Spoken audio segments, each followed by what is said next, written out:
JEE के इस problem पर कंसीडर कर रहे हैं, वीडियो पॉज करके पहले प्रॉब्लम देख लीजिए, तब सॉल्यूशन की तरफ हम लोग बढ़ रहे हैं। ये प्रॉब्लम जो है आसान है, देखिए आप प्रॉब्लम के सॉल्यूशन में बढ़ते हैं। तो इसमें दिया हुआ है एक ग्लास स्लैब है जिसका थिकनेस 8 सेंटीमीटर दिया हुआ है और रिफ्रैक्टिव इंडेक्स 5/3 है, और वो एक पॉइंट सोर्स क्यों जस्ट ओवर वो प्लेस्ड है, और वो भी प्लेन सरफेस पर प्लेस्ड है।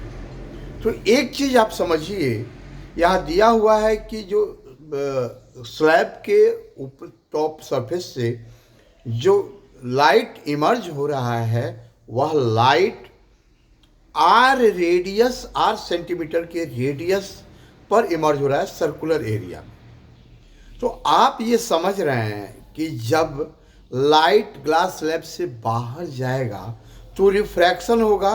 ग्लास स्लैब से एयर का रिफ्रैक्टिव इंडेक्स कम है, स्लैब के ऊपर एयर होगा तो एयर का रिफ्रैक्टिव इंडेक्स कम है, तो डेंसर से रेयर मीडियम में जब लाइट जाएगा और एंगल ऑफ इंसिडेंस का वैल्यू क्रिटिकल एंगल से ऊपर एबव होगा, तो उस सिचुएशन में टोटल इंटरनल रिफ्लेक्शन होगा। तो आप समझ रहे हैं कि जितना पॉइंट सोर्स से जितने एंगल पर जब लाइट निकलेगा, तो जब एंगल ऑफ इंसिडेंस जो होगा, यहाँ फिगर से समझा रहे हैं, ध्यान दीजिए, यहाँ तब ज़्यादा समझ में आएगा, सॉल्यूशन की तरफ बढ़ रहे हैं। ये मान लीजिए आपका टॉप सरफेस है, ये ग्लास स्लैब है आपका, और ये टॉप सरफेस है। तो टॉप सरफेस जो होगा वो टॉप सरफेस में, पूरा सरफेस नहीं बना रहे हैं, हमको लगता है आप समझ रहे होंगे। यहाँ जो लाइट, यहाँ यदि पॉइंट सोर्स मान लेते हैं, ये सोर्स है, लाइट का सोर्स यहाँ पर ये कलर से बनाए थे, थोड़ा सा अच्छा मतलब क्लियर और होगा। ये सोर्स है यहाँ पर, लाइट का पॉइंट सोर्स है। यहाँ से लाइट जब ऊपर जाएगा तो एक रे यहाँ पर इंसिडेंट हुआ, नॉर्मली तो सीधे निकल जाएगा क्योंकि एंगल ऑफ इंसिडेंस 0 डिग्री होगा यहाँ पर, तो ये लाइट सीधे निकल जाएगा। 90 डिग्री यहाँ पर है तो एंगल ऑफ इंसिडेंस नॉर्मल के साथ देखते हैं तो 0 डिग्री होगा।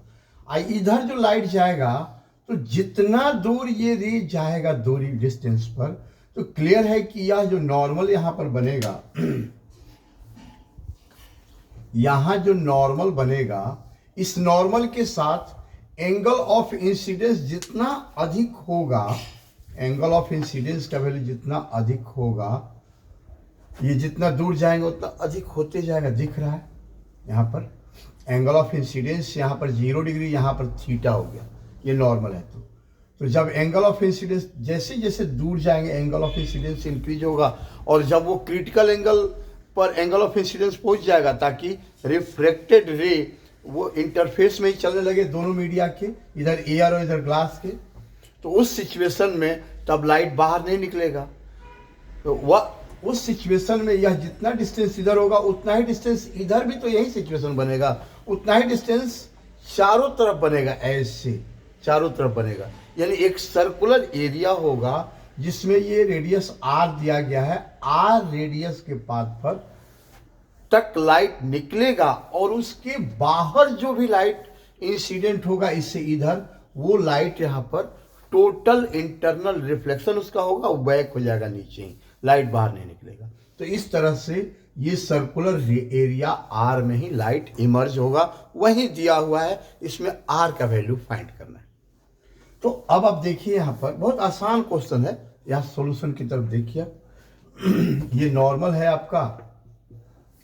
अब यहाँ ये थीटा एंगल ऑफ इंसिडेंस है जिसे हम जनरली आई से हम लोग डिनोट करते हैं, तो आई भी लिख सकते हैं या थीटा लिखें, जो मन करे यहाँ लिख सकते हैं हम लोग। जैसे मान लीजिए आई लिख देते हैं, आई इज इक्वल टू थीटा, तो यहाँ आई एंगल ही लिख देते हैं, तो यह एंगल भी तो आई ही होगा क्योंकि यह दोनों लाइन पैरेलल है, ये भी नॉर्मल है 90 डिग्री, यहाँ भी 90 डिग्री है, तो क्लियर है अल्टरनेट इंटीरियर एंगल्स इक्वल होंगे। तो इस सिचुएशन में जब रिफ्रैक्टेड रे की बात करें हम, ये रिफ्रैक्टेड रे कहाँ चलेगा, ये अब यहाँ पैरेलल चलेगा, यानी दोनों मीडिया के इंटरफेस में चलेगा। तो यहाँ पर ये एंगल आई जो होगा वह क्रिटिकल एंगल के इक्वल होगा, angle i is equal to लिख सकते हैं आई सी क्रिटिकल एंगल। अब देखिए हम यहाँ पर रिफ्रैक्शन जब होगा तो स्नेल्स लॉ यूज करेंगे, sine i upon sine r is equal to mu two upon mu one होता है साइन आई, यहाँ पर critical angle, direct critical angle का फॉर्मूला भी आप यूज कर सकते हैं, sine i c by sine r, sine 90 degree हो जाएगा। यहाँ पर एंगल ऑफ रिफ्लेक्शन यहाँ दिख रहा है ना 90 डिग्री है, is equal to mu two upon mu one, mu two air का रिफ्रेक्टिव इंडेक्स 1 और म्यू वन इसका रिफ्रेक्टिव इंडेक्स दिया है 5/3 ग्लास का, तो 5/3 हो गया। तो इससे sine i c is equal to कितना हो जाएगा, sine i c is equal to ये 3 ऊपर हो जाएगा 3/5 और 3/5 यानी साइन 37 डिग्री होगा, यहाँ पर दिख रहा है। तो आई सी इज इक्वल टू कितना हो गया 37 डिग्री। तो इससे आई सी का वैल्यू हमें मिल गया, आई c is equal to 37 degree. तो आई इज इक्वल टू, ये भी तो आई सी के इक्वल ही होगा, ये 37 डिग्री जब हो गया तो इस ट्रायंगल में चल रहे हैं हम लोग, इस ट्रायंगल में tan i c is equal to this upon this होगा, tan आई सी मतलब tan 37 डिग्री सीधे यूज कर रहे हैं, tan 37 degree is equal to this or perpendicular upon base, इस एंगल के लिए परपेंडिकुलर या होगा, बेस या होगा, हाइपोटेनस या होगा। तो P/B से देखेंगे P R है और बेस यहाँ पर कितना है, यहाँ से यहाँ तक ये दिया है 8 सेंटीमीटर, क्वेश्चन में ही दिया हुआ है यहाँ पर तो R/8 हो गया है। और tan 37 degree is equal to कितना होता है 3/4 इज इक्वल टू R/8। कोई डाउट नहीं है शायद यहाँ पर। तो R is equal to 3/4 into, नीचे कर देते हैं नहीं दिख रहा है, R is equal to 3/4 into 8 यानी 6, 4 2 जा 8, 3 2 जा 6 सेंटीमीटर होगा, क्योंकि सेंटीमीटर में है तो यही रेडियस हो गया 6 होगा, सेंटीमीटर नहीं लिखेंगे क्योंकि R सेंटीमीटर में है। तो हैंस लिख देंगे, hence R centimetre is equal to कितना हो जाएगा 6 सेंटीमीटर। हमको लगता है क्लियर है आप लोगों का।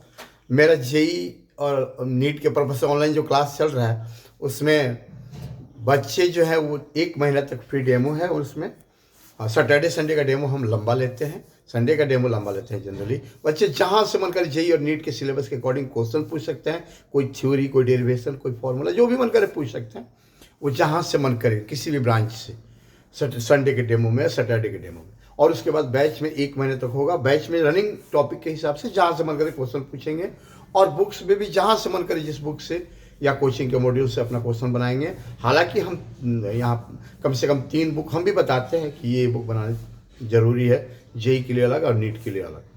तो आप ऑनलाइन क्लास ज्वाइन करके देख सकते हैं। दूसरी सबसे बड़ी बात ये है कि हम बोर्ड पर खड़ा होकर पढ़ाते हैं। स्पेशल बैच में बच्चे जो हैं वो उनका वीडियो म्यूट रहता है और ऑडियो अनम्यूट रहता है, और 20 से अधिक बच्चे नहीं रखते, इसलिए ऑडियो अनम्यूट होने के बाद भी कोई नॉइज नहीं होता है क्लास में।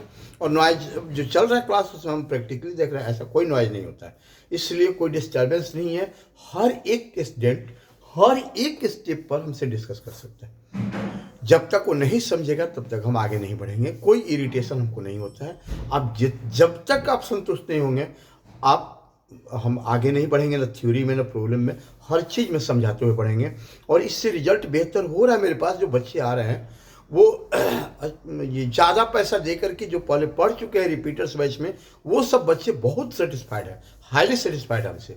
आप डेमो करके देखिए ना तो आपको पता चल जाएगा कि हाँ कैसे हम पढ़ाते हैं। तो एक बार डेमो करके देखिए। और रिपीटर्स बैच में व्यवस्था रखें कि जिनका मार्क्स ज़्यादा है उनको एक साथ रखें, ताकि उनका जो प्रतिभा है, उनके पास जो स्कॉलर है उसका वो भरपूर फायदा उठा सके। और जिनका मार्क्स कम है उन पर हम ज़्यादा फोकस करके, ज़्यादा मेहनत करके उनको भी हम उनसे भी रिजल्ट दिलवाते हैं, उनको भी आगे ले जाके उनसे भी रिजल्ट दिलवाते हैं।